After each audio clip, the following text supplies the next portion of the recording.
Fellow white people, in order for us to achieve cultural enrichment, we need to embrace multiculturalism, we need to embrace open borders, and we need to embrace diversity because, of course, diversity is our strength.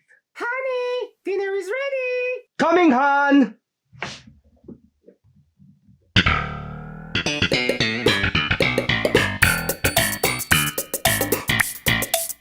Welcome! Hope you liked my little joke earlier. I hope I won't get banned for that. For those of you who are still under the influence of the media, and when I say the media, I'm talking about TV news, Hollywood movies, commercials, advertisement, basically everything. Buckle your seatbelts because at the end of the video you might be in shock about the anti-white rhetoric that is very obvious for someone who doesn't have a room temperature IQ, or you will still remain brainwashed into your own bubble of ignorance and denial. Without further ado, let's commence! Shall we? It is no secret that the anti-white rhetoric has been very prevalent into the mainstream media, advertisements, Hollywood propaganda, and even so-called intellectuals have been perpetuating this hidden narrative. And you might say now, Geo, you are crazy. You're a conspiracy theorist. There is no such thing as hatred for white people. Oh, really? Hit the lights, Johnny! You have a token white and you're hanging out with your friend group of color, you need to ask permission from everybody in the group to bring your white friend. Like, don't just bring them. You might not be in the mood to deal with white shenanigans that day. That's all I'm saying. And another thing, it feeds into their ego. Like, don't let them think they're a good white person. Accomplices ask, how can they support Black and Indigenous people of color? And sometimes I really don't know what to say, but here's one easy way. Just don't have babies. Can single-handedly cause the white genocide that they are so afraid of. With 2.25 billion Asian women and 500 million white men, baby, it will only take 2 generations. In 2 generations, there will no longer be any blonde-haired white people do not need to explain to anybody about us all bleeding red because, baby, you all are the people that need to learn that lesson. Clearly, history shows that you all are the people that like to pillage and eradicate, enslave and oppress, attempt to suppress greatness because you all simply don't have it. Right? Here go y'all cum goblins who don't even live in the fucking city. Which, by the way, the Q-tip people are the last ones to ever talk about somebody stealing anything. Y'all wouldn't be in this country had it not been for y'all stealing it. So y'all are more focused on people looting and trying to get necessities and things that they need. And yes, a TV is a fucking necessity. Thank you. But you feel like you're better than because people are out here stealing and you would never. First of all, if you are a Mayo monster, that is how your ancestors got everything from stealing. And that's a behavior that's very common among white women. You may have not intended that, but there are many white women who act exactly like you. Both white women, we are inherently a danger in spaces for Black, Indigenous, and other people of color simply by existing. It's white cis men who are a part of the far right-wing ideology of fascism. That is a true threat and the terrorism to this country. If BIPOCs stand in the street and scream at the top of their lungs, I hate all white people, I want all white people to go die white devil, you cracker bitch, that's still not racism. But if it helps you sleep at night, I'm racist to white people, and I'm proud of it. Yeah, watch more for yourself if you wanna lower your IQ levels, or you might fancy having a stroke from watching all this nonsense. But now let's focus on the famous white privilege narrative and the myth that everybody's talking about. It is white privilege what the Europeans had when they were sold into slavery when the Balkans were under Ottoman rule? Is it white privilege that the Irish faced when they were sold into slavery to the Americas by their own British Empire, making them worth much less than their African counterparts as slaves? Is it white privilege when more than 90% of all the welfare programs from USA and also Europe are aimed to help minorities like Africans, Muslim refugees, and South Asian refugees refugees? Is it white privilege in USA, for example, when every African American is entitled to receive, if you apply, of course, affirmative action and also reparations? Is it white privilege when companies such as BlackRock, who own more than 85% of all Fortune 500 companies, to set a DEI score, meaning diversity, equity, and inclusion score? A score that is imposed upon those companies to hire non-white people for better representation for minorities? Is it white privilege, for example, in my country, Romania, and my brothers in Serbia that are facing one of the highest poverty rates in Europe?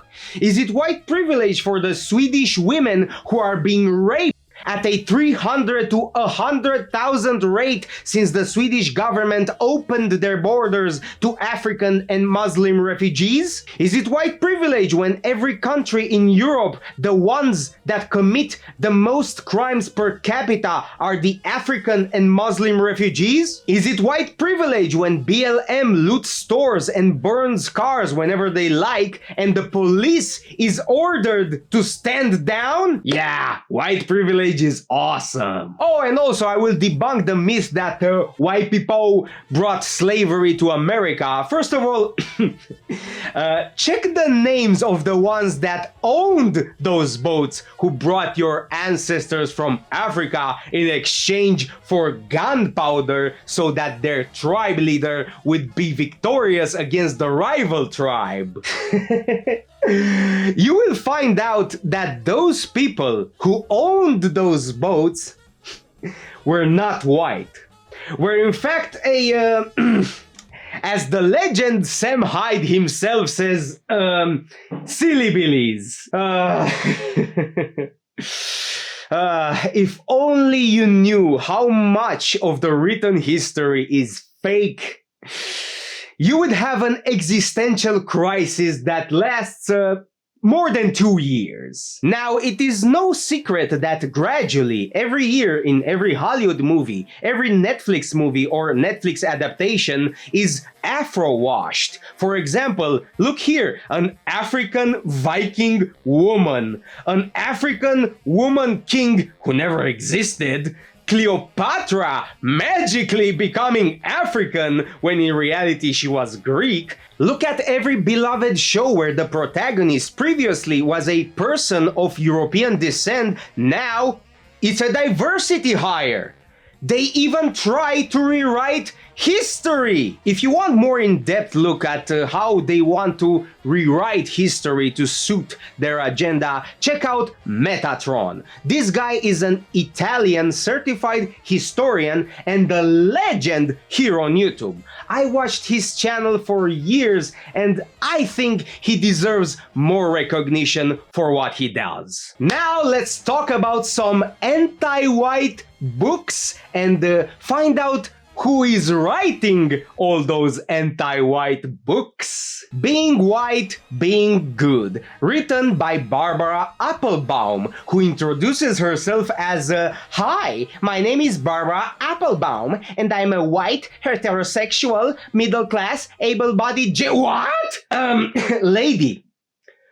White and silly billy don't come together, okay? This is a contradiction. Silly billies are not white, okay? They are a Turkic nomadic people. They are not European nor Semites. Palestinians are Semites, okay? Moving on. White Lies, Race and the Myths of Whiteness by Maurice Berger. Physiognomy? Check. Early life? Check. Seeing White, an introduction to white privilege and race by Amy Ashelman, who is the wife of what the fuck?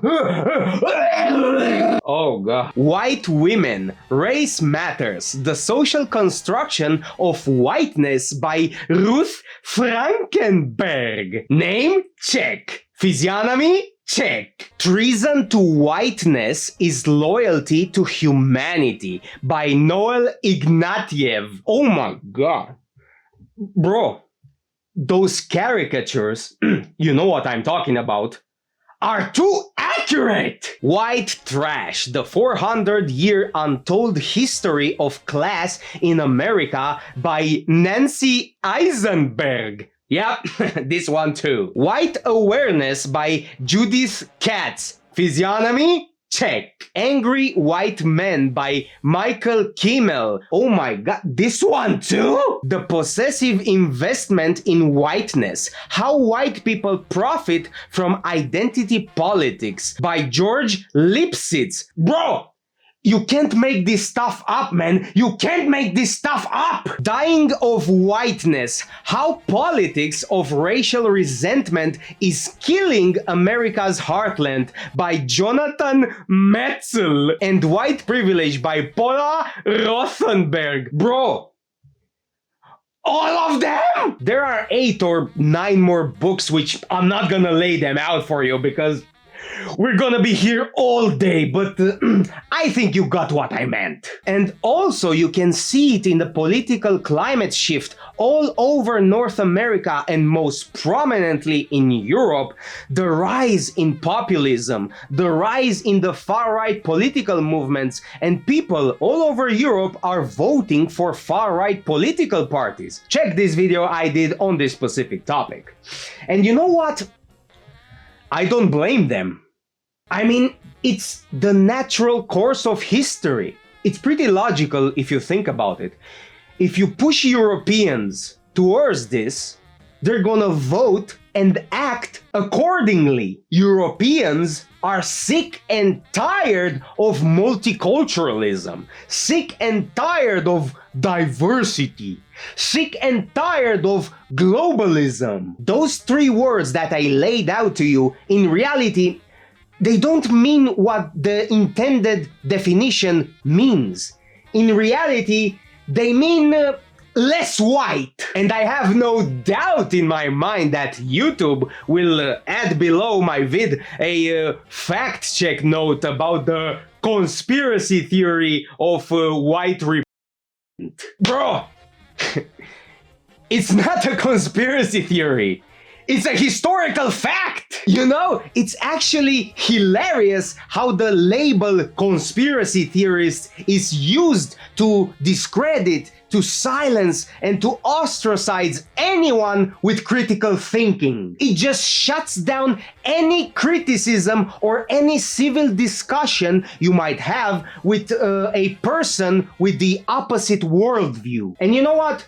Besides who is behind all this white hatred, the Hollywood producers, those writers, those activists, those intellectuals, besides them, I think there is a root cause, and I think that root cause is envy and resentment. Bro, Europeans invented culture, invented civilization as we know it.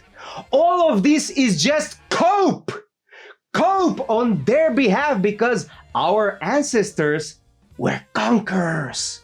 This is why they hate Europe so much, because Europe stands in the way of globalism, stands in the way of this agenda. This is why you have this massive crisis, destabilization, and proxy wars everywhere in the Middle East, and a crisis that no one is talking about, the crisis in Africa, with civil wars happening everywhere. Because of course, people will flee all those proxy wars. Where are those people gonna go?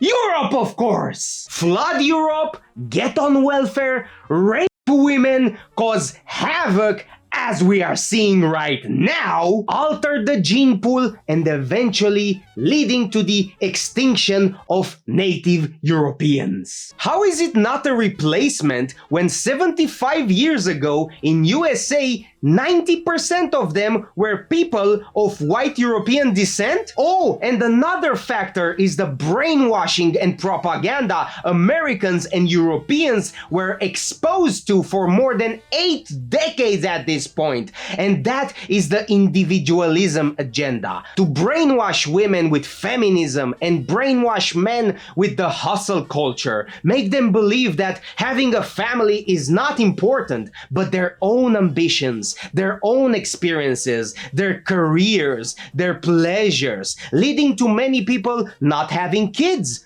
leading to them pursuing a hedonistic lifestyle, and leading to this massive drop in population of people with European descent. This lovely lady in this short said it best. Check it out. Now riddle me this. You live under white supremacy, but somehow white people are only 9% of the global population, yet within all of our ancestral homelands we have mass unregulated immigration, news and entertainment media that demonize us 24/7, along with academic institutions and governments that clearly hate us as well. We also now have countries full of people that either A, insist we have no culture, or B, insist that we have our culture flown in, since we don't have enough. And we need to use the people with no culture's money, by the way. They need to fund all of this. And what do you know? This is not only happening to only Western countries that are majority people of European descent, but it is happening to every single one. We all need more multiculturalism, and no other countries do. And because we live under white supremacy, the US, which was 90% people of European descent for hundreds of years, has gone down to 57% today. Not only that, but a mainstream talking point is abolishing whiteness. So basically we brought in a bunch of people that think that all the racial tension can't be solved until white people are just eliminated. That's how we fix it. Not they go back to their own homelands if they don't like being around white people. No, it's our fault. It truly is some white privilege to have your population's declining birth rates not only tracked, but celebrated by special interest groups and individuals. We need to make sure we're protecting ourselves against white supremacy, because white people having power in majority white countries is the biggest threat to democracy ever. We need less representation in majority white countries of white people, because white people gave non-white people citizenship, and as a thank you, the first thing they did was remove white people from their own institutions. They then designated us as a cultural evil and redirected our resources towards their own in-group. No one demands Peruvians, Nigerians, Arabs, or Koreans to forcefully open up their borders and coexist with everyone. Also, feel free to let me know which other countries allow dual citizens to control their treasury, borders, health standards, things of that nature. I don't know, I just think some might call a country that's run by foreigners on behalf of foreign interests that is also very clearly hostile to the native population, some might call that an occupied country. And just to state the obvious, your government should not turn on you in favor of foreigners. This quite literally would have caused a massive government overhaul in quite literally any other time period. But hey, since we normalized it, I guess there's really nothing wrong with us being completely cut. Oh, and for the white man or woman who's watching this video right now, I have something to tell you. Be proud of your heritage. Be proud of your culture. Be proud of your race. And most importantly, be proud of your ancestors who fought, bled, and died for your future, your home, and your freedom. Don't let their sacrifice be in vain. Honor their legacy, and like they did before you, fight for your people and their freedom. I have no doubt in my mind that this video won't get even 300 views, because of course truth is suppressed on this platform, because of course they need to maintain the status quo and the narrative. But I think that my videos will be seen years or even decades from now on by those people in the future, and they will acknowledge that I was right about everything. Subscribe, you silly Billy!